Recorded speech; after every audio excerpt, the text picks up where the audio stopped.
Hello everyone, welcome to Sunday's Candy Dish, where we try out an interesting and different candy and talk about what we learned in Kingdom Kids this past Sunday. Welcome back to the Candy Dish studio, Gracie. Good to see you. Are you ready to try this week's interesting and unusual taffy?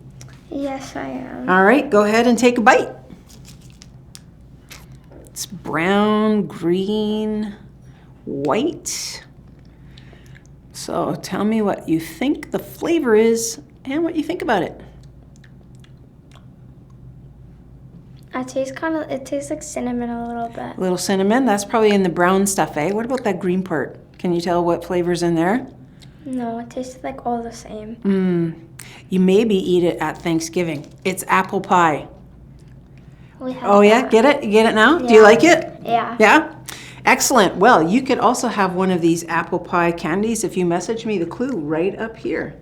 So, do you have apple pie at Thanksgiving or stick to pumpkin? Do you have yeah. have apple pie? Do you have a specific way that you help out at home when you're having like a big meal with a bunch of people or having a special holiday? I usually set the table. Oh yeah, that's good. That's helpful. Thankfully, I don't have to make bricks or anything like the Israelites had to do in the Bible story we heard on Sunday. Yeah, that's right. Sounds like it would be really hard work, right? And it was, because the Israelites were slaves when they were in Egypt. So life wasn't that great.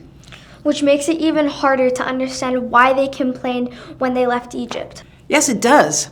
I guess all of us tend to just see our problems for what they are in the moment and can lose sight of the fact that often things can be much worse than they are. And that's what makes Thanksgiving such an awesome holiday. It's so beautiful and important to remind ourselves of how much we have to be thankful for. Yeah, I guess I can complain about that too. Even when things aren't that bad. Pastor Lynn, what do you do when you're feeling frustrated by something or just feel grumbling? That's a good question because, quite honestly, Gracie, I do grumble. And usually it's about when something isn't working properly or I'm having troubles figuring something out. After I catch myself, I usually think of a song of praise and start singing as I'm walking through the halls at work. And that really helps because if you think about it, you can't complain and praise at the same time, right? Yeah. I feel like when I'm frustrated, I just start singing all these fun songs that I like, or Christian kids songs, and it makes me feel really good because Nice. It just helps. Awesome. That's great. Thanks for sharing that, Gracie. Now, here's how you can talk about it as a family. Take a few minutes to read through the Bible story. It's found in Exodus chapter 16. Look up the word thankful in your Bible app or concordance and read through some of those verses. Choose one to use every night at a mealtime or bedtime as part of your prayers for the next week.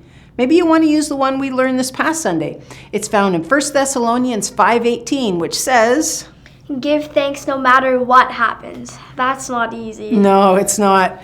It points us back to trust. You see, faith tells us that God is always with us and can bring good into our lives through all circumstances. Well, that's it for this week. Thank you, Gracie, for helping out, and see you next week, everyone, at Sunday's Candy Dish.